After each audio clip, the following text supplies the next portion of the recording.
오늘 제가 조금 전에 지금 물어봤어요. 연세대학교에서 이우경 박사님. 네, 2월달에 이거 응? 하셔야 될 것 같습니다. 시작해서요. 그냥 손에 들고. 간단하게 2월달에 박사학위를 막 받으신 아주 따끈따끈한 이론을 소개를 합니다. 근데 처음에 조금 읽어보니까 그 사회 정체성 이론, 박사학위 논문은 그 방법론이 아주 중요합니다. 아주 뚜렷한 사회 정체성 이론을 좀 창의적으로 적용한 것 같았어요. 제가 가지고 있는 책 3권이 터너의 책입니다. 터너의 책이 2-3권을 썼는데 내가 다 가지고 있어요. 그만큼 나도 이게 소개돼야 한다라고 생각했고, 바울 연구에서 정체성 이론이 가끔 사용이 되죠. 근데 사회 심리 이론하고 관련이 되기 때문에 사실 사회학 이론하고 조금 달라 이게. 그죠? 예. 그래서 이게 약간 소피스케이드, 영국 사람이 조금 주로 하죠. 저 캠벨이라는 사람의 제자예요, 이 터너가. 근데 영국 사람들이 연구를 좀 했고, 그 다음에 또 한 사람이 있는데 그 사람도 이 정체성 이론을 좀 다르게 하고, 그 다음에 논평하시는 분도 연세대에서 이제 서로 동료신가요? 제가 먼저 했죠. 그러니까 한 2-3년 먼저. 아니 많이 먼저 했죠. 오케이. 저는 오늘 지난번 인사를 드렸지만, 그래서 이제 서로 조금 차이가 나는. 근데 바울 전공자. 저는 요한. 그래요. 어쨌든 중요한 건 논평을 이렇게 친절하게 해주시려고 오신 건 너무 감사드리고요. 시간이 중요하다 그랬어요. 1시간이 있을 만큼 기니까 30분 발표하시고 제가 좀 하고, 그 다음에 논평도 10분이면 되나요? 10분이면 됩니다. 네, 10분 하시고 나머지 20분 토론하겠어요. 괜찮겠어요? 네. 그리고 발표를 30분이 안 되더라도 제가 보기엔 더 많은 토론을 원하시면 25분 하셔도 돼요. 그러나 어쨌든 30분은 넘지 않게. 그럼 우리 발표를 먼저 듣겠습니다.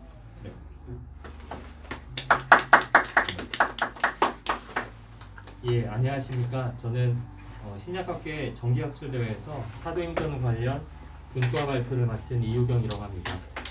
저는 연세대학교에서 공부했고, 현재는 계명문화대학교에서 강사로, 그리고 연세대학교 기독교문화연구소에서 연구원으로 활동하고 있습니다.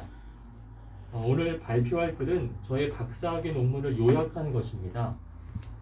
그래서 참고할 것은 학위 논문을 요약한 것이기 때문에 지면의 관계상 전체적으로 논증이 결여된 논지 위주의 글이라는 점입니다. 그리고 죄송한데요, 잠시만요. 죄송합니다. 제가 자료를 책을.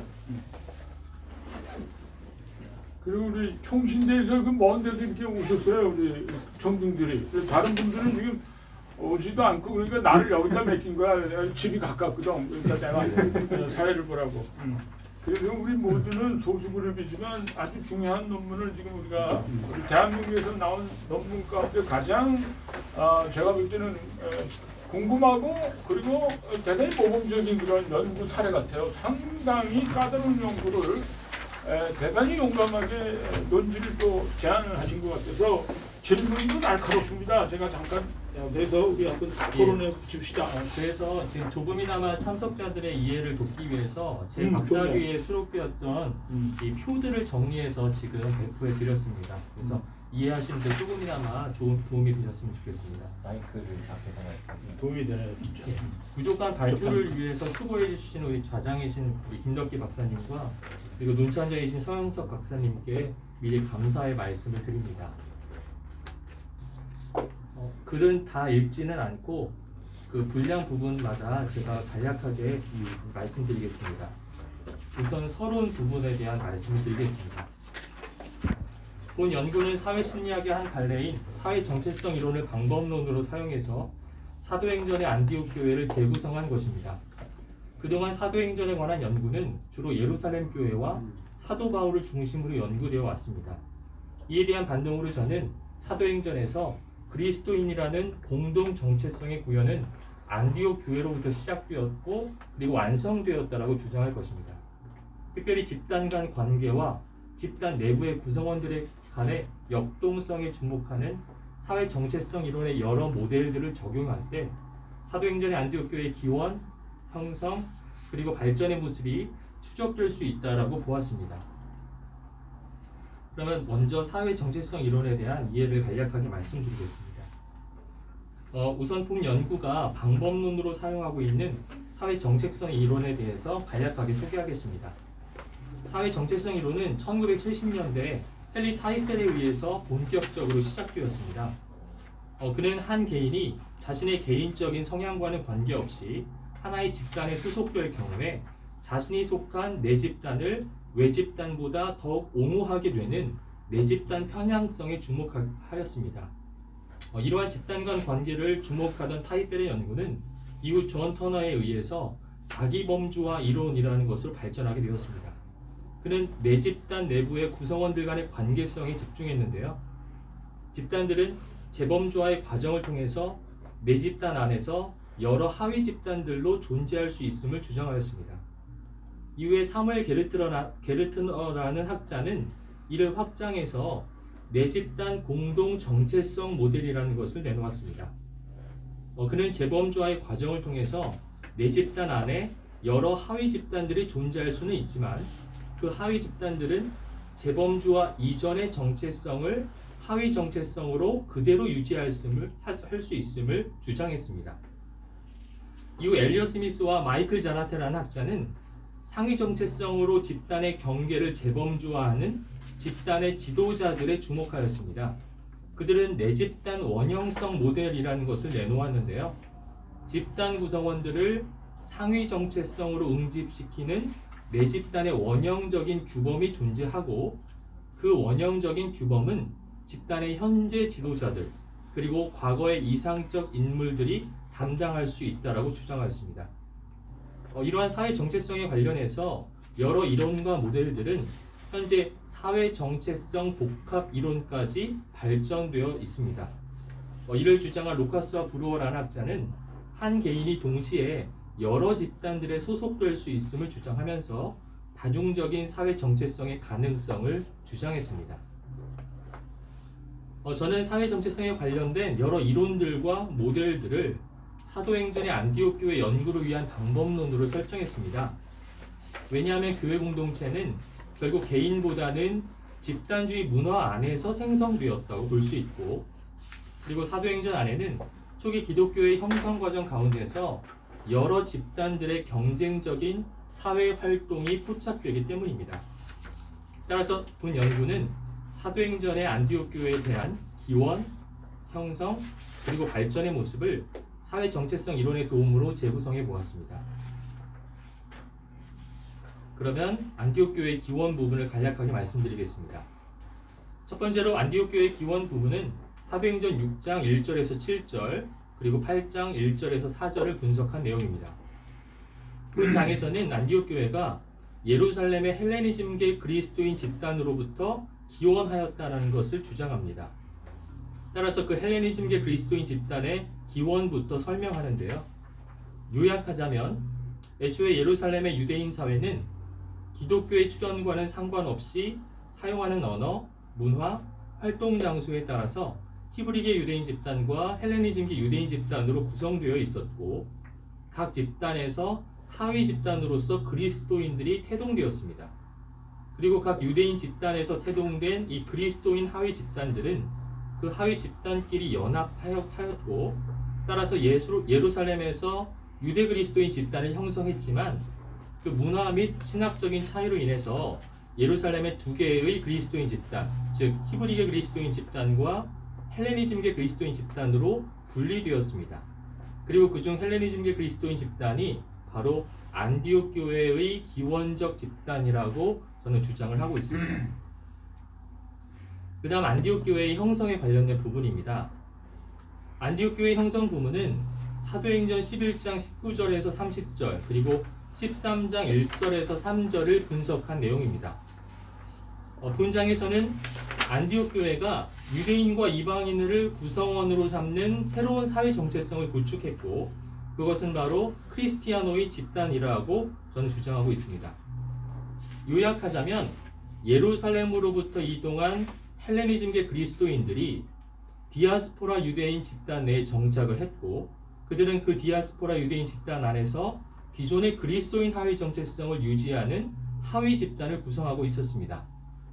하지만 디아스포라 집단에 출입했던 하나님 경외의 자들을 시작으로 복음이 이방인들에게도 전파되고 안디옥의 유대인 디아스포라 집단 내의 이러한 하위 집단이었던 그리스도인들은 더 큰 사회 정체성을 통해서 안디옥의 새로운 그리스도인 집단을 형성하게 되었습니다. 저는 사도행전 11장 26절에서 그들이 처음으로 크리스티아노이라고 불리웠다라는 그 내용이 바로 그들이 안디옥에서 기존과는 다른 집단적 사회 정체성을 통한 새로운 그리스도인 집단의 형성이라고 보았습니다.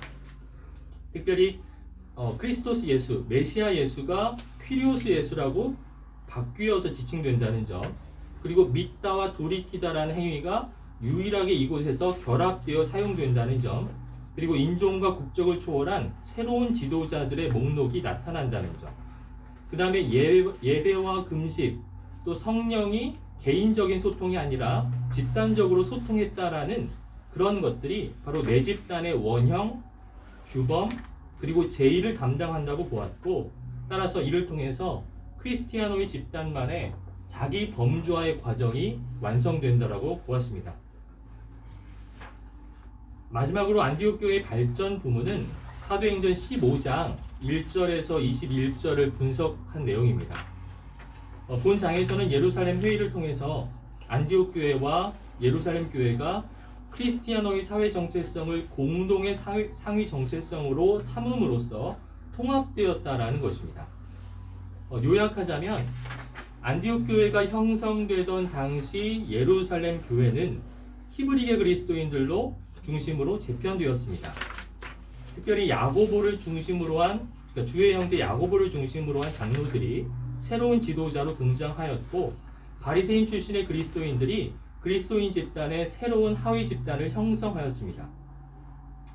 바리새 그리스도인들은 안디옥 교회의 정체성의 문제를 제기했고, 그 결과 안디옥 교회의 대표자들과 예루살렘 교회는 예루살렘 회의를 개최하게 됩니다. 예루살렘 회의는 안디옥 그리스도인들의 안건 상정, 그리고 바리새 그리스도인들의 반대 의견, 그 다음에 베드로의 찬성 의견, 그리고 마지막으로 야고보의 최종적인 결정으로 구성됩니다. 특별히 야고보의 결정의 내용은 겉으로 볼 때 이중적인 것으로 보이는데요. 이것은 그가 제시한 사도금령의 이중적인 목적 때문이라고 보았습니다. 야고보는 율법처럼 보이는 사도금령을 통해서 바리새 그리스도인들을 진정시키는 것과 동시에 그 사도금령의 본질은 유대교의 율법이 아니라 내집단적 자체의 규범으로서 이방 그리스도인들이 다시 이교도로 회귀하는 것을 막는 목적으로 보았습니다. 결국 예루살렘 회의는 이방인의 무할례 그리고 무율법으로 교회의 입회를 찬성하고 사도금령을 통해서 내집단의 규범을 확장하여서 안디옥 교회의 크리스티아노의 사회 정체성을 중심으로 통합되었다라고 저는 그렇게 주장하고 있습니다. 결론 말씀드리겠습니다. 결론적으로 사도행전은 안디옥 교회로부터 태동된 새로운 크리스티아노의 사회 정체성으로 완성되는 그리스도인 집단을 보여주고 있다라고 저는 보고 있습니다. 그 집단 안에는 여러 하위 집단들이 크리스티아노이라는 상위 정체성을 해치지 않는 선에서 그 하위 정체성을 유지하고, 따라서 그런 면에서 그리스도인 집단이 유지될 수 있다고 보았습니다. 자, 첫 번째는 언어를 기준으로 한 하위 정체성입니다. 그리스도인 집단 안에는 언어를 중심으로 상이한 하위 정체성이 공존했다고 보았는데요. 그것은 그리스어를 사용할 수는 있지만 아람어를 모국어로 사용했던 히브리계 그리스도인 하위 집단과 그리스어만을 사용할 수 있는 헬레니즘계 그리스도인 하위 집단입니다. 두 번째는 지역을 기준으로 한 하위 정체성입니다. 그리스도인 집단 안에는 지역을 중심으로 상이한 하위 정체성이 공존했는데요. 그것은 예루살렘을 기반으로 한 그리스도인 하위 집단과 안디옥을 비롯한 디아스포라 지역들을 기반으로 한 그리스도인 하위 집단입니다. 세 번째는 이념 및 가치관을 기준으로 한 하위 정체성입니다. 그리스도인 집단 안에는 이념 및 가치관을 중심으로 상이한 하위 정체성이 공존했는데요. 그것을 저는 이방인이 그리스도인이 되기 위해서는 유대인이 되어야 한다라고 보는 바리새 그리스도인들과 같은 보수적인 그리스도인 하위 집단이 있었고, 또 이방인이 그리스도인이 되기 위해서는 유대인이 될 필요가 없다라고 보는 안디옥 교회와 베드로 같은 진보적인 그리스도인 하위 집단이라고 보았습니다. 마지막으로 인종성을 기준으로 한 하위 정체성입니다. 그리스도인 집단 안에는 인종을 중심으로 상이한 하위 정체성이 공존했는데요. 유대인으로서 인종성을 갖고 있는 유대 그리스도인 하위 집단, 그 다음에 이방인으로서 인종성을 갖고 있는 이방 그리스도인 하위 집단입니다. 이렇게 본 연구는 사회 정체성 이론을 바탕으로 사도행전의 안디옥 교회가 예루살렘의 헬레니즘계 그리스도인들로부터 기원했고, 안디옥에서 이방인을 영입하고 회당 밖에 크리스티아노의 집단으로 형성되었고, 그리고 마지막으로 예루살렘 회의를 통해서 예루살렘 교회를 통합하는 상위 집단으로 발전하였음을 설명하였습니다. 이상으로 발표를 마치도록 하겠습니다. 그래요? 상당히 전체적으로 우리가 가지고 있는 자료하고 좀 다르게 발표를 하셨는데, 일단 좀 보충할 거 있습니까? 지금 이 책을 보고 조금 시간을 좀 일찍 잡아주셔서 혹시 그 지금 하위 집단을 세수는 않았다, 지역을, 언어를, 그리고 그거는 여기 안 나오는데 그게 조금 설명이 더 필요할 것 같은데, 이념에 따라서 99쪽에 그쪽에 첫째, 둘째, 셋째, 넷째가 그렇죠? 그 얘기가 같습니다. 99쪽에 제일 아래 맨 달라지. 끝에 나와요. 난 그거 이게 좀 해겠어. 따라가기가 따라. 요약을 하셔가지고 아, 이게 네, 제가 예. 그래서 논문을 요약하신 걸 발표해서 또 발표하고 다 나갔죠. 그러면 그 논지가 뭔지 조금만 더 설명을 해주시죠. 난 그게 좀 잡혀야 할 것 같아요. 그래서 결국 어떻게 결론은 뭐죠? 결론은 안디옥 교회에서 이제 모든 하위 집단들을 아우를 수 있는 그러한 상위 사회 정체성이 형성되었고, 이것이 결국은 예루살렘 회의를 통해서 예루살렘 교회까지 통합시킬 수 있는 공동의 상위 정체성으로 구축되었다라고 보았습니다. 그래서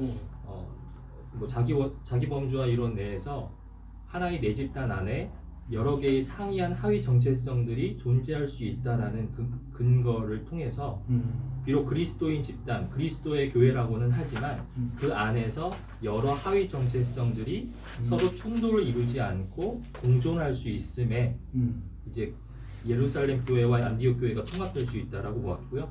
그 교회들도 네, 합해져서 상위 정체성, 그리스도인 정체성이 생겼다. 네, 그리고 그 상위 정체성이 바로 안디옥 교회에서 말하는 그 크리스티아노의 사회 정체성이다라고 저는 주장을 하고 있습니다.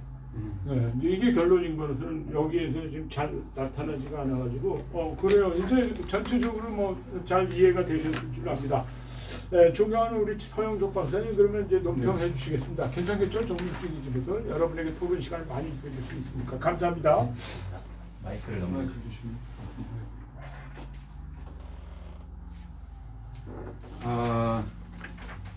전 사도행전 전문가는 아니고요. 요한복음 전문가인데 사도행전에 아주 좋은 논문을 읽게 돼서 너무 영광스럽게 생각을 하고요. 매우 도발적이다, 논문 자체가. 왜냐하면 우리의 고정관념은 예루살렘 중심으로 초기 교회 역사를 구성하는 것이 상식처럼 되어 있었는데 제이콥 저벨처럼 마치 이제 전반적으로 뒤집어 엎는 거죠. 그래서 사실 좀 무리도 좀 있지 않나 하는 생각이 듭니다. 일단 제가 기록해 놓은 그 부분 말고 지금 발표를 들으면서 떠오르는 생각은 뭐냐면, 크리스티아노이라고 하는 궁극적인 상위 정체성 쪽으로 모두 이제 모아졌다라고 할 때, 베드로 같은 경우는 매우 진보적인, 야고보는 매우 보수적인. 그래서 크리스티아노이가 상위 정체성으로 모든 것들을 통합했다면, 야고보보다는 베드로가 그 이후에 15장 이후에 더 주목을 받는 것으로 사도행전에 나와야 될 텐데, 15장 이후에 베드로는 흔적도 없이 사라지고, 그리고 바울이 등장되고, 야고보의 영향력은 도리어 커지고 하는 이런 부분들에 대해서 그 소위 크리스티아노이가 모든 걸 통합하는데 그걸 지지했던 베드로, 또 주도했던 베드로, 안디옥 교회 쪽에 동의했던 베드로의 영향력은 줄어들고 야고보의 영향력은 커지는 부분에 대해서는 어떻게 설명할 수 있을까 좀 궁금했고요. 설명을 들으면서 이제 뭐 앞에 요약했던 부분들은 모두 그냥 두고 A부터 쭉 나와 있는 부분을 제가 좀 말씀을 드릴게요. 나름대로 이제 그 안디옥 교회 기원을 발표자는 헬레니즘계 유대 그리스도인이죠. 이거. 헬레니즘계 그리스도인이에요. 네, 그러니까 예루살렘 안에 있었던 헬레니즘계 그리스도인이니까 헬레니즘계 유대 그리스도인. 그렇죠, 그렇죠. 유대 그리스도인인데 논문 본문에서도 유대라는 말을 빼서 사실은 헬레니즘계 유대 그리스도인과 히브리계 유대 그리스도인이잖아요, 예, 그렇죠? 맞습니다. 예, 그 집단으로부터라고 보시는데 사도행전 2장 9절로 11절에 보게 되면 천하 각국으로부터 올라왔던 디아스포라 유대인들이 있었어요. 그들이 베드로로부터 설교를 듣고 3,000명 이상 사실은 2장 41절에 세례를 받은 사건이 있었는데 그들이 돌아가서 안디옥으로 스데반 박해에 의해 헬레니즘계 유대 그리스도인들이 쫓겨서 올 때까지 어떤 액션도 취하지 않다가 그들이 오고 난 다음에 크리스티아노이라고 하는 어떤 그 집단 정체성을 그제서야 발동하기 시작했다라고 하는 것이 좀 어색하지 않나 하는 그런 질문이 A 질문이고요. 이 교수는 헬레니즘계 유대 집단을 언급하면서 사울이 헬레니즘계 유대인이라고 주장하고 그가 헬레니즘계 유대 그리스도인 집단을 박해했다고 주장합니다. 사울은 그가 죽임당을 마땅히 여기더라. 그날에 예루살렘에 있는 교회에 큰 박해가 있어 사도 외에는 다 유다와 사마리아 모든 땅으로 흩어집니다. 8장 1절과 사울이 교회를 잔멸할새 각 집에 들어가 남녀를 끌어다가 옥에 넘기니라. 8장 3절을 보면 박해가 예루살렘의 유대 그리스도인 집단 모두에게 있었던 것처럼 보이는데 8장 이 본문에서는 어떻게 이 본문을 가지고 헬레니즘계 유대 그리스도인 집단은 박해를 당하고 예루살렘계 유대 그리스도인 집단은 박해를 피했을까라고 하는 생각이 좀 드는 거죠. 도리어 바울은 헬레니즘계 유대 그리스도인이라기보다는 우리가 알기에 상식적으로 바리새파적 유대인 이렇게 알고 있는데 그가 언어에 능통했다는 기준 하나 때문에 그의 정체성을 헬레니즘계 유대 그리스도인으로 볼 수 있을까 하는 질문도 들고요. 12사도와 7 지도자, 아직 집사는 아니죠.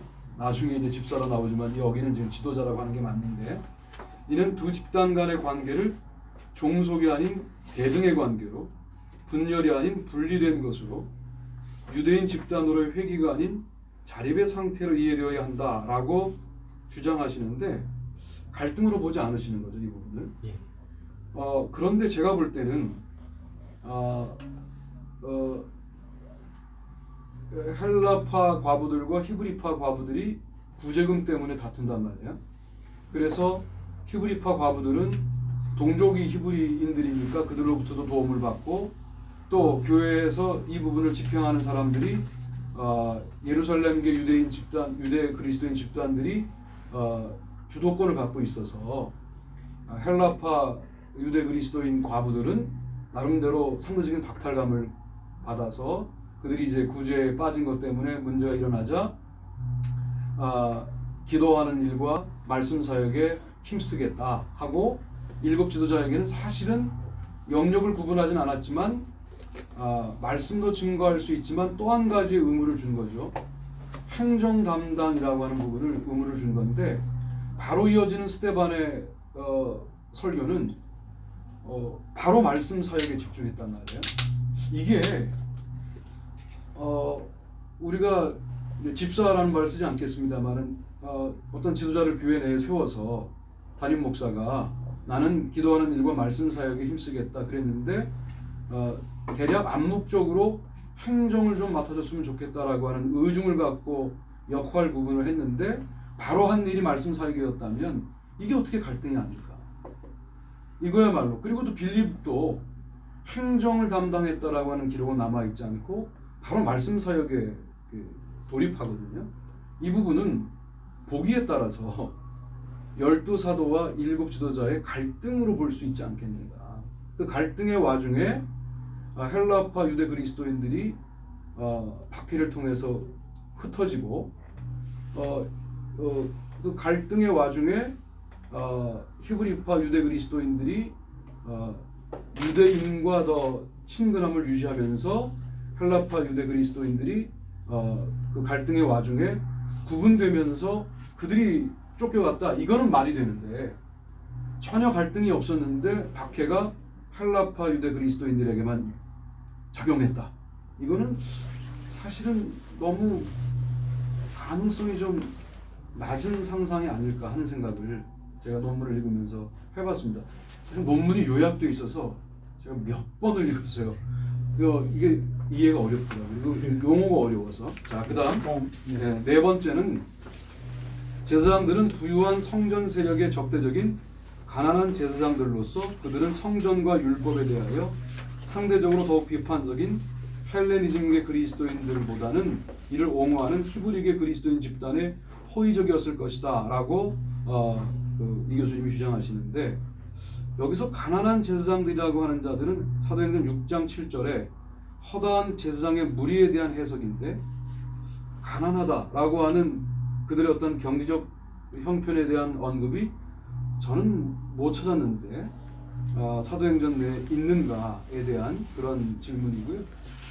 율법의 영향력에 대해서 의문이 생기지 않지만 이미 성전이 파괴된 시기에 기록된 것으로 보이는 사도행전에서 성전 세력의 영향력이 얼마나 남아 있었을까?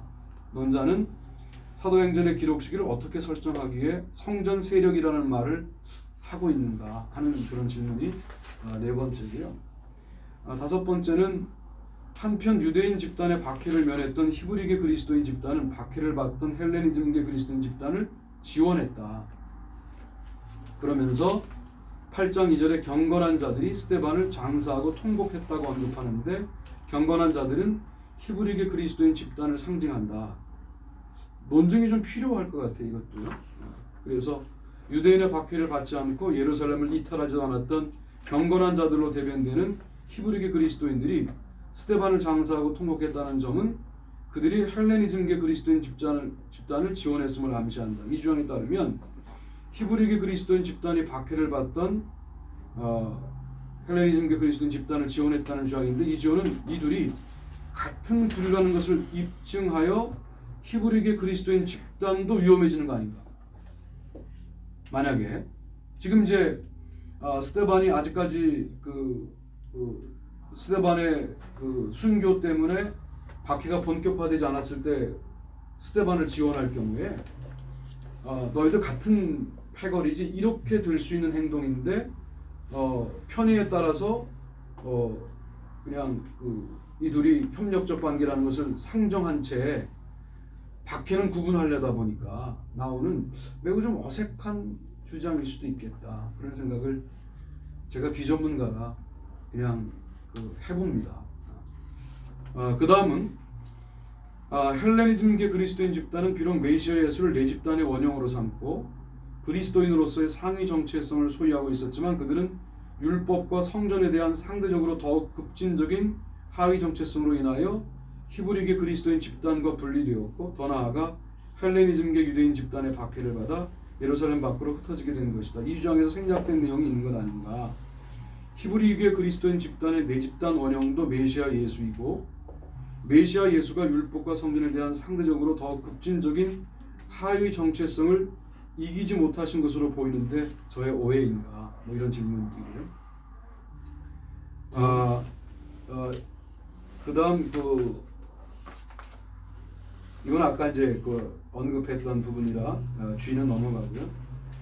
H는 안디옥으로 이동한 헬레니즘계 그리스도인들은 디아스포라 유대인 집단 안에서 그리스도인 하위 집단을 형성했다. 그들은 회당 안에서 활동했는데 그 안에는 하나님 경외자였던 그리스인들이 공존했고, 자연스럽게 그리스도인으로서의 하위 정체성이 회당 안에 이방인들에게도 형성되었다. 그러면 고넬료는 하나님 경외자인데 그도 회당 안에서 활동했다고 볼 수 있을까? 회당과 친했던 건 내 이해하겠는데 그들의 활동 장소가 회당 아니라고 하는 것은 본문에 좀 증거가 있으면 좋겠다 그런 생각이 좀 들었습니다. 회당 바깥이다 생각. 저는 그런 생각이 드는 거죠. 회당과 당연히 친근하지만 그들이 회당에 들어갈 수 있었을까? 고넬료가 이렇게. 이탈리아의 백부장인데 나머지 세 개. 왜냐하면 기름 부음을 받은 자를 의미하는 메시아는 철저히 유대적인 것이었고 하나님 경외자는 달리 순수 이방인에게는 생소한 개념이었기 때문이라는 이 교수의 주장은 안디옥 교회는 메시아 예수가 아닌 퀴리오스 예수라는 고백으로 내 집단 원형을 결정했다는 것인데 기름 부음을 받은 자라는 것은 히브리계 유대인 집단에 속한 사고방식이기 때문이라는 데 있습니다. 그런데 13장이면 본격적인 안디옥 교회의 단락인데 13장 1절로 3절에서 안디옥 교회에 선지자들과 교사들이 있으니 하고 시작하는 것을 보면 기름 부음 받는 일에 대한 거부감이 그 공동체에 없었던 것은 아닐까. 선지자와 선지자들에 대한 언급, 이런 언급들을 보면 기름 부음 받는 것에 대한 거부감 이런 것이 안디옥 교회에 없었던 것은 아닌가. 이미 그 집단은 외집단을 향하여 확장을 시작하는데 그 방향은 크게 예루살렘으로 향하는 구심적 확장과 이방 지역들을 향하는 원심적 확장이라고 할 수 있다. 사도행전 11장 27절로 30절은 안디옥의 그리스도인 집단이 본래 헬레니즘계 그리스도인들의 복음 전도의 기원이 되는 예루살렘을 향하는 구심적 확장을 나타낸다. 그리고 사도행전 13장부터 시작되는 바나바와 사울의 선교 여행은 안디옥의 그리스도인 집단이 그들의 크리스티아노의 사회 정체성을 다른 이방 지역들로 확대했음을 의미한다 할 때 사도행전 11장 27절로 30절 등장하는 것은 부조인데요. 이것도 복음 전도의 구심적 확장이라고 할 수 있을까? 이런 질문입니다. 이 논문에서 이해가 안 되는 것이 하나 있는데 그것은 왜 히브리계 유대인 집단은 헬레니즘계 그리스도인 집단에 대해서 박해하지 않았는가? 잘못됐네요. 히브리계 유대 집단은 히브리계 그리스도인 집단에 대해서 박해하지 않았는가? 히브리계 유대 집단 안에 하위 집단인 히브리계 유대 그리스도인 집단은 그 정체가 탄로나지 않고 유대인인 척할 수 있었다는 건가? 그리고 헬레니즘계 유대 그리스도인 집단은 자신들이 그리스도인인 것이 들통난 건가? 히브리계 유대 그리스도인 집단이 박해를 받지 않았다고 하는 생각 자체가 과연 가능한가? 12장 2절 요한의 형제 야고보의 순교와 베드로의 투옥 등은 박해가 아니고 무엇인가? 지금 이 논문의 논리에 따르면 히브리계 유대 그리스도인 집단은 박해를 피하고 박해를 당한 헬레니즘계 그리스도인 집단을 위로했다는 것인데 베드로와 야고보의 박해와 순교는 어떻게 보아야 하는가 하는 질문이고요. 저는 이제 이 좋은 논문을 읽으면서 그런 생각을 했습니다. 제가 아직까지 사회 정체성 이론을 이해 못하는 것 같은데 이상하게 사회 정체성 이론이 집단 내 내부 갈등을 내재하고 있는 이론이 아닌가 하는 생각이 들었어요. 왜냐하면 상위 집단 아래 하위 집단들이 존재하는데 아무런 문제가 없는가 과연 그게 그럴 수 있을까? 그리고 그것을 통합해내는 힘이라는 게 뭐 재범주와 뭐 이런 용어들을 쓰시는데 그게 어떤 관념적으로는 되지만 실질적으로 상위 집단 내 하위 집단들이 있는데 아무런 갈등이 없다라고 하는 전제가 과연 이 이론을 우리가 사도행전을 해석하는데 갖다 써도 괜찮을까 하는 그런 이론 자체에 대한 질문도 좀 듭니다. 네. 이런 질문이 다양하지만 아직도 20분이 주어졌기 때문에 답변을 이제 다 하지 않고 몇 개만 대표적으로 생각나는 것 빨리 하시고 이제 플로어를 하겠어요. 자세한 논평 너무 감사드립니다. 몇 개를 한번 해주시죠. 예, 우선 논찬자님께 감사의 말씀드립니다. 말 그대로 학위 논문을 이제 제가 일부분도 아니고 전체를 요약하는 것이어서 논증보다는 논지들로만 구성이 되어 있어서 이렇게 어느 걸 답변하시겠어요? 불편하실 텐데 감사드립니다. 제가 우리 논찬자님의 그 질문에 대한 답을 제 나름대로 준비를 해봤는데요. 그 중에 일부분만 하면 될까요?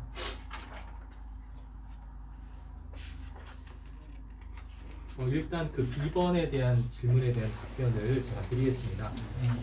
저는 비록 논쟁적이기는 하지만 사도행전 8장 1절에서 4절에서 사도들 이외에 모두 흩어졌다라는 그런 내용으로부터 기존의 학계의 논의적인 수렴을 수용했습니다.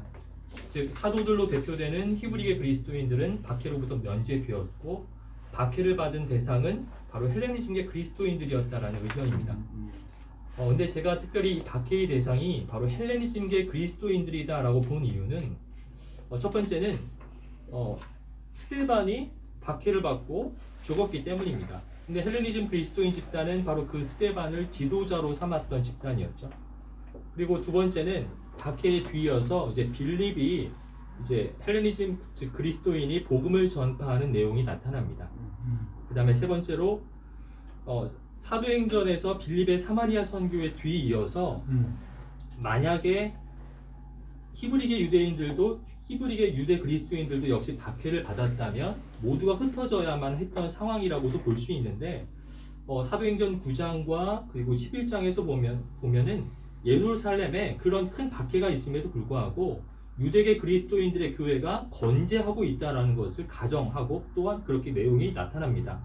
그래서 저는 이러한 이유들로 당시 예루살렘의 그리스도인 집단이 과연 어땠길래 이렇게 헬레니즘계 그리스도인들만이 박해를 받았는지에 대한 의문을 품게 되었습니다. 그래서 그 해결의 가능성을 이미 예루살렘 안에는 히브리계 그리스도인 집단과 헬레니즘계 그리스도인 집단이 서로 있었다. 구분이 가능할 정도로 분리되어 있었기 때문이라고 보았습니다. 만일 박해를 받는 대상으로서 헬레니즘계 히브리계 그리스도인들이 만약에 제외된다면 이는 박해를 하는 대상이 히브리계가 아닌 헬레니즘계 유대인들의 개연성이 생기는 것이죠. 그리고 헬레니즘계 유대인들은 자신들에게 문제를 야기했던 헬레니즘계 그리스도인들만을 타깃으로 삼았다라고 저는 보았습니다. 또 논찬자님께서 말씀해 주셨듯이 박해의 주역으로 떠오르는 그 바울이 헬레니즘계 유대인이라기보다는 바리새적 유대인으로 보아야 하지 않겠느냐라는 그런 논찬자님의 지적이 저도 합당하다고 생각합니다. 다만 저는 이 헬레니즘계 유대인의 여부가 바리새적 유대인의 여부와 이분법적으로 나뉠 수 있는지는 의문스럽습니다. 왜냐하면 바리새파 유대인은 히브리계 유대인들 중에서도 있을 수 있고 헬레니즘계 유대인들 중에도 바리새파 유대인은 있을 수 있기 때문입니다. 그래서 저는 사도행전 6장 9절에서 바울이 자신의 헬레니즘적인 어떤 배경을 밝히는 점, 그 다음에 6장 10절에서 14절을 보면은 그리스어를 쓰는 회당 안에서 스데반과 논쟁하는 자들이 나타납니다. 그들 중에 한 명이 바로 바울이었을 가능성. 그 다음에 사도행전 9장 29절에서 바울은 회심한 이후에 다름 아닌 헬레니즘계 유대인들과 즉 헬레니스테스 유대인들과 논쟁을 벌이는 장면이 나타납니다. 그리고 이제 사도행전과는 별개로 바울 서신 가운데 갈라디아서 1장 22절에 보면은 바울은 자신이 유대 지역의 교회들에게 알려지지 않았다라고 이상한 언급을 하는데요. 저는 그 언급이 바로 헬레니즘계 유대인이었던 바울이 헬레니즘계 유대 그리스도인들만을 박해했기 때문에 그 이후에 예루살렘에 남아있던 히브리계 유대 그리스도인들에게는 바울의 존재가 알려지지 못했을 가능성. 그래서 바울은 유대 교회에게 나 자신이 알려지지 않았다라고 그렇게 말하는 것들이 이제 상충되지 않고 이제 통합될 수 있다고 저는 보았습니다. 자, 그런 면에서 저는 바울을 이제 헬레니즘계 유대인의 신분으로 그렇게 집중해서 보았습니다. 그러면 그 경건한 자는 누구예요? 경건한 자를 히브리인으로 봤다라고 하는 것에 대한 비판이 있죠. 네네네. 그건 어떻게 해결해요? 예, 히브리인들이 네. 헬라계 아닙니까? 또는 이방인계 아닙니까? 유대교를 사랑했던 사람. 그리고 아까 말한 대로 회당 바깥에 있었던 사람이 상식인데 왜 네네네. 안에 있는 사람이라고 봤어요? 그리고 히브리계라고 이야기를 하더라고. 네, 맞습니다. 그래서 그것이 이제 논천자님의 그 알파벳 2번의 질문이에요. 그 질문에 대한 답변을 제가 드리겠습니다. 사도행전 8장 2절에 이제 스데반을 장사하는 과연 그 경건한 자들이 누구이냐라는 것들은 이제 여러 논의들이 존재하고 있습니다. 한편으로는 스데반의 친척이나 친구일 거야. 또 다른 한편으로는 당시 처형되었던 시체를 장사하는 것을 장례 지내주는 것을 경건의 행동으로 간주했었던 경건한 유대인들이었을 거야. 뭐 이러한 의견이 있고 또 한편으로는 그 경건한 자들이 바로 그리스도인들이었을 거야. 또 다른 한편으로 그들은 그리스도인이 아니라 단지 예루살렘의 유대인들이었을 거야. 뭐 이런 여러 가지 의견들이 존재합니다. 근데 저는 이 사도행전 8장 1절에서 3절이 바로 시간의 흐름에 따른 서술임을 가정했습니다.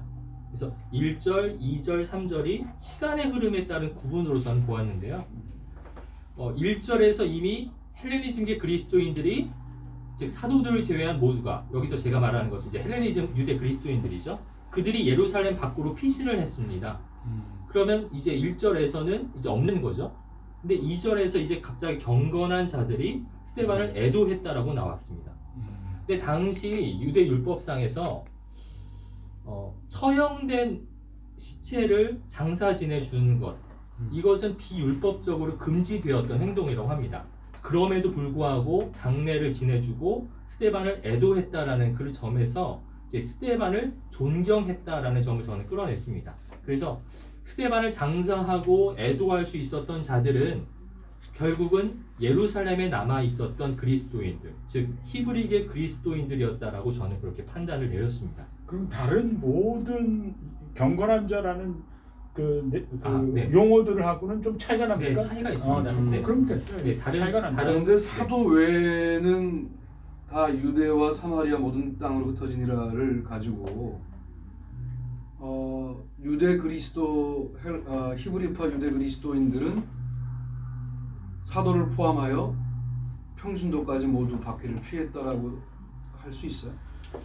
그게 이제 그 본문 하나인 것 같은데 지금 보니까. 네, 그게 저의 선택인데요. 네. 이제 사도들을 제외한 모두, 그래서 그리스어로 판테스라는 표현을 쓰는데요. 네. 저는 이 판테스가 에브리의 차원이 아니라 메리의 차원으로 봤습니다.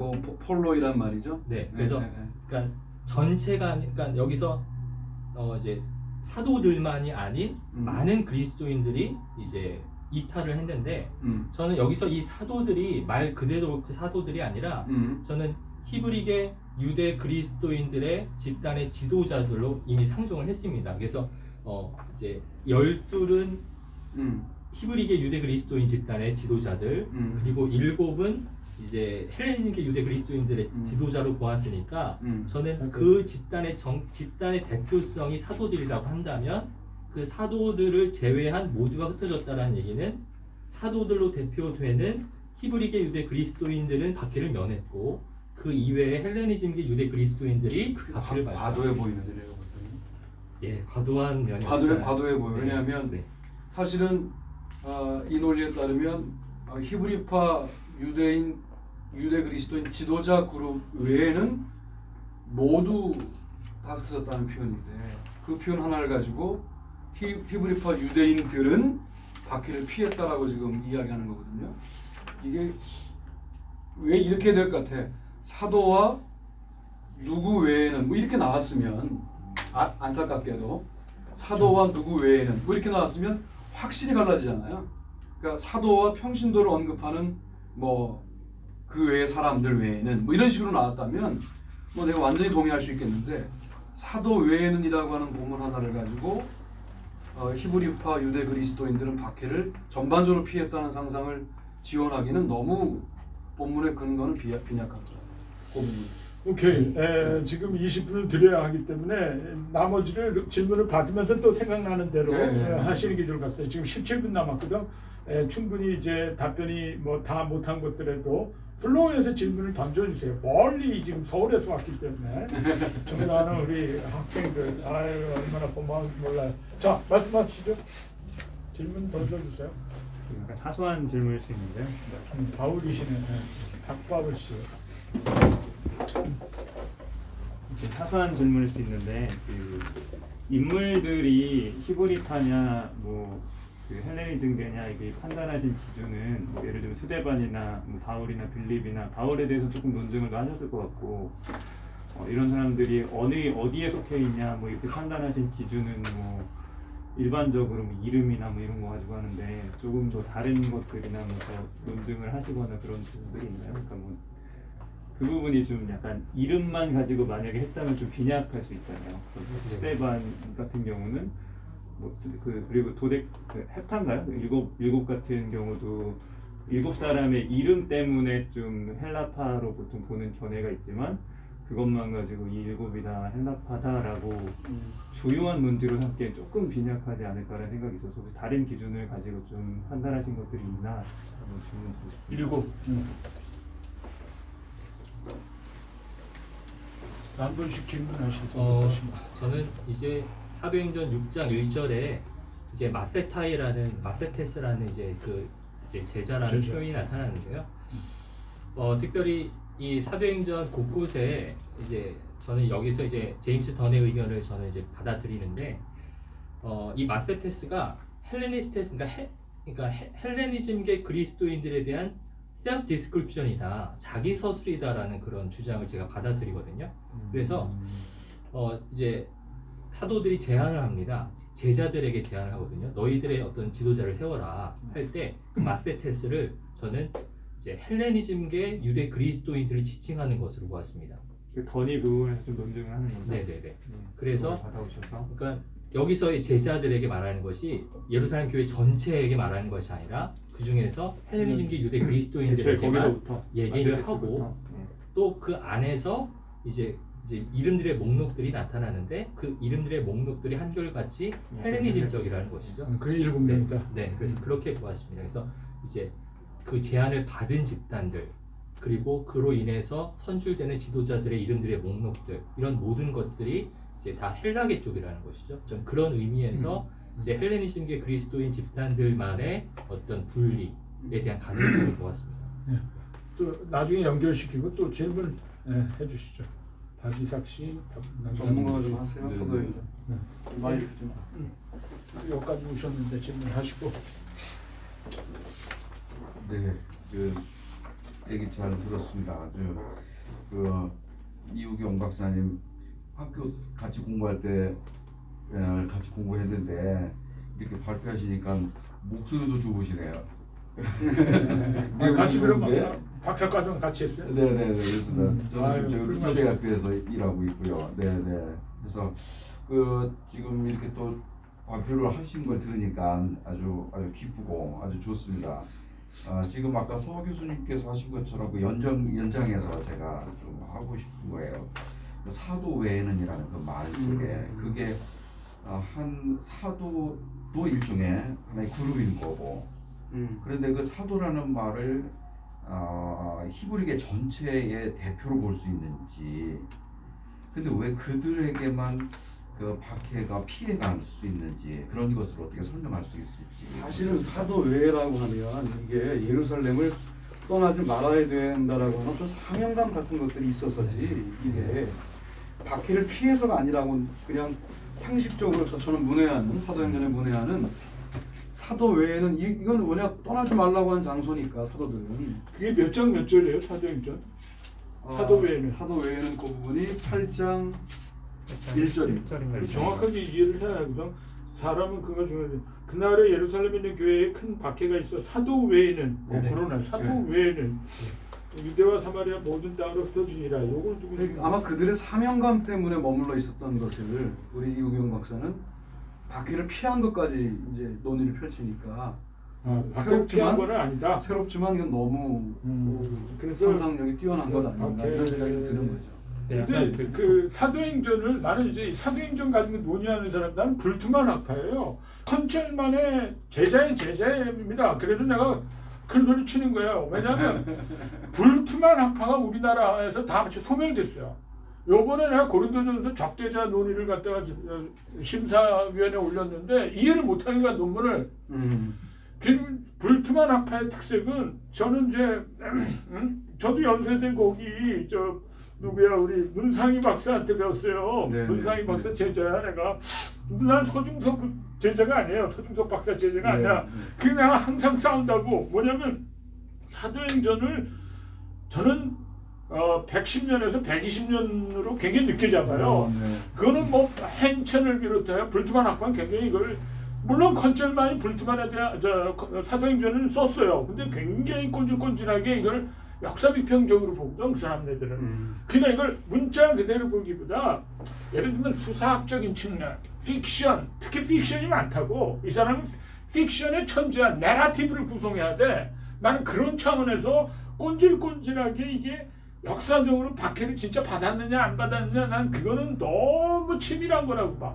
아니 내가 너무 그냥 네네. 물론 이제 연구에서는 이게 이제 정체성이 이제 그 방법론에 의해서 맞춰야 하니까 이제 이렇게 하는데 저는 박해를 예루살렘에서 사도들 위에는 다 흩어졌다.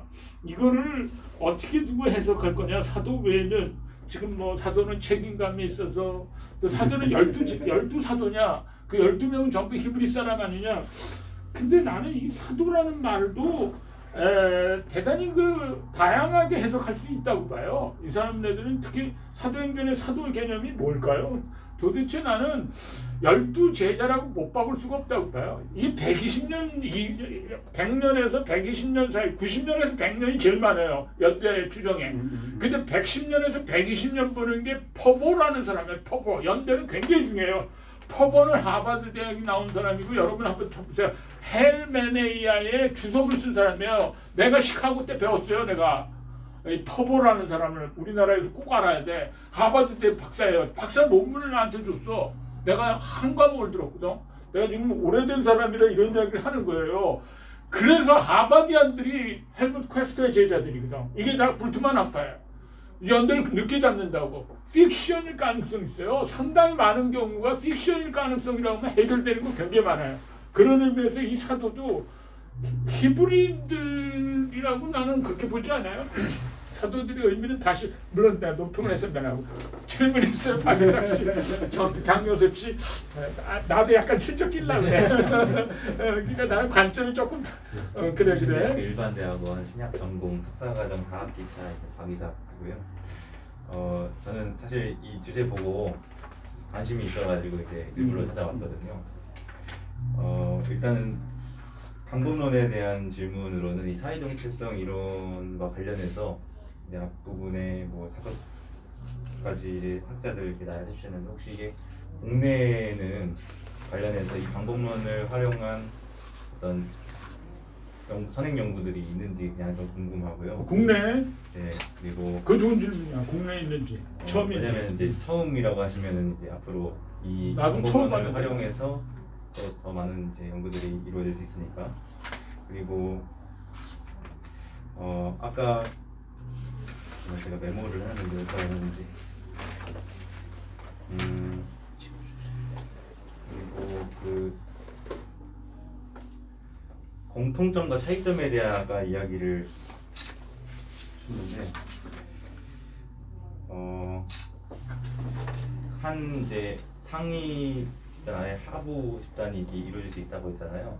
그러면은 조금의 상위성이 있어도 한 공동체로 묶여서 이제 하나의 집단으로 이렇게 이루어질 수 있다고 그랬는데 그러면은 어떤 점은 이제 유사한데 어떤 점은 다르잖아요. 그럼 이게 분명히 차이점이 있는데 그러면 그 핵심되는 공통 그 분모가 무엇인지에 대해서 한번 듣고 싶고 마지막으로는 이제 사도행전 15장 예루살렘 공의회를 통해서 이거 안디옥 그 교회가 어떤 대표되는 집단으로 이제 진행되게 됐다 이런 이야기를 해주셨는데 그 특별히 사도행전 15장 20절 부분에서 이제 사도 금령이라는 표현을 쓰셨는데 사실 사도행전 15장의 맥락에서 그거는 사도 금령이 아니라 오히려 어떤 면에서는 야고보가 개인적으로 발언한 15장 몇 절이요?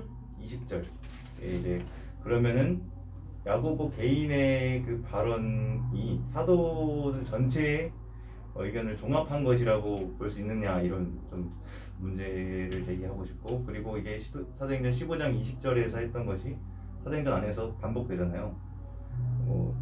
다음에 편지에 보낼 때 내용 그때도 4가지 나오지만 미묘한 어떤 차이점이 분명히 이것이 지금 사고학적으로 다양한 인물들이 존재하고 또 21장인가 바울이 어떤 언급을 할 때도 이 같은 내용들이 또 반복되는 거기서도 또 뭔가의 변이가 있는데 이런 부분에서 야고보가 말한 것과 이제 사도들이 편지를 보낼 때의 내용과 또 이후에 바울이 언급할 때 그 내용들의 이런 차이점들이 분명히 있는데 그 부분이 여기에서는 그냥 사도칙령으로 금령으로 이렇게 취급하는 점에 근데 대해서 첫 번째 질문은 뭐예요?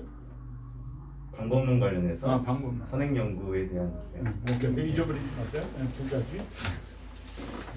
뒤에 것부터 먼저 하는 게 나을 것 같고. 일단은 우선 우리 저장님께서 그 사도행전의 어떤 역사성에 대한 의문을 좀 표현을 해주셨는데요. 저도 그 부분은 많이 인정하고요. 특별히 사도행전이 뭐 역사적인 핵심을 갖고 있다고는 하지만 여러 가지 내러티브나 여러 가지 연설들이 굉장히 의도적으로 이제 규합되어 있는 어떤 그런 상황 속에서 이제 사도행전의 어떤 역사성을 어떻게 우리가 실제로 믿을 수 있겠느냐라는 의문은 충분히 있을 것이라고 생각이 됩니다. 그래서 저는 그나마 어떤 편집 비평상에서 이제 학자들 간에 어느 정도 인정이 되는 것이 바로 안디옥 자료입니다. 그래요? 네, 그래서 사도행전 6장에서 8장, 그 다음에 11장, 그 다음에 12장에서 15장을 보통 안디옥 자료라고 이렇게 이제 자료로서 부르는데 이 안디옥 자료만큼은 그 역사적인 신빙성. 그럼 사도행전 몇 장? 사도행전 6장 1절에서 8장 4절이고요. 11장 19절에서 30절, 그 다음에 12장 25절에서 15장 35절, 요 절을 이제 안디옥 자료라고 부르고 있습니다. 이 안디옥 자료만큼은 역사적인 신빙성을 포함하고 있다라는 것이 사도행전 연구하는 학자들의 대부분의 의견들입니다. 그래서 저는 이 안에서 이 안디옥 자료에서 역사적인 핵심이 있다면 그 이 안디옥 자료에서 중심으로 하고 있는 안디옥 교회가 재구성될 수 있다면 그것은 역사적으로도 의미가 있을 수 있겠다라고 그렇게 저는 생각을 했고요. 그 다음에 우리 박이삭 우리 질문자께서 이제 방법론에 대한 설명을 주셨는데 그래서 저는 이 사회정체성 이론을 그냥 단순히 단면적으로 적용하는 것이 아니라 사회정체성이라는 그 개념 안에서 그동안 몇십 년 동안 학자들이 여러 가지 이론과 모델들을 도출해냈습니다. 도출해내면서 예를 들면 A라는 모델이 나오면 이것이 갖고 있는 분명한 한계점이 있거든요. 그럼 또 그것을 뭔가 극복하고 이겨낼 수 있는 B라는 모델이 나오고 C라는 모델들이 나왔습니다. 그래서 저는 사회 정체성 이론, 자기범주화 이론, 내 집단 공동 정체성, 내 집단 원형성 모델 이런 식으로 사회 정체성을 비롯한 여러 가지 이론과 모델들을 적용했을 때 그때 저는 이제 안디옥 교회의 어떤 그 재구성이 온전히 규명될 수 있을 거라고 봤고요. 여기서 과연 하위 집단들이 어떻게 이제 논찬자님께서도 이제 연장선상에서 하위 집단들이 분명히 갈등적인 요소가 있는데 이것을 어떻게 화해하고 화합하는 상위의 정체성으로 볼 수 있겠느냐, 이것이 이제 사회 정체성, 사회 심리학의 주요한 화두입니다. 그래서 그러니까 기존의 처음에 사회 정체성 이론이 내 집단만을, 외 집단이 아닌 내가 속한 집단만을 옹호하는 현상에 집중했다면, 이제 자기 범주화 이론에서는 그 집단 안에서 이제 집단 안에서의 구성원들이 어떻게 활동을 하고 있는지를 넘어가면서 이제 내 집단 공동 정체성 모델을 제가 그래서 그걸 삼았거든요. 그러니까 기존의 여러 집단들이 커다란 상위 정체성으로 상위 집단으로 만들어져요. 그럼 분명히 그 하위 집단들이 모두가 그거에 동의하지는 않을 거 아니에요. 그 갈등도 있을 것이고.